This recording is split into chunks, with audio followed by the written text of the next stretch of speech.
সব ধরনের গুনাহ থেকে বিরত থাকার, এরকমভাবে অন্যান্য মাসের তুলনায় রমজান মাসে একটু বেশি পরিমাণে ইবাদত করার জন্য চেষ্টা করেছি।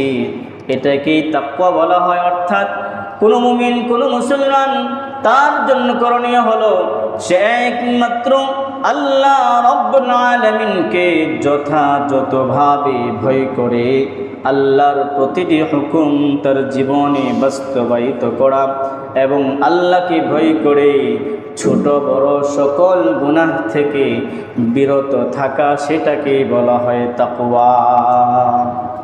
এই জন্যই একজন মুমিন, একজন মুসলমান স্বাভাবিকভাবেই রমজান মাসে সে 5 ওয়াক্ত নামাজ পড়ার চেষ্টা করেছে, আরও কিছু নফল ইবাদত করার চেষ্টা করেছে, জিকির আজকার করেছে, রমজান মাসে কোরআনুল কারীমের তেলাওয়াত করেছে। এমনিভাবে রমজান মাসে সে ছোট বড় গুনাহ থেকে বিরত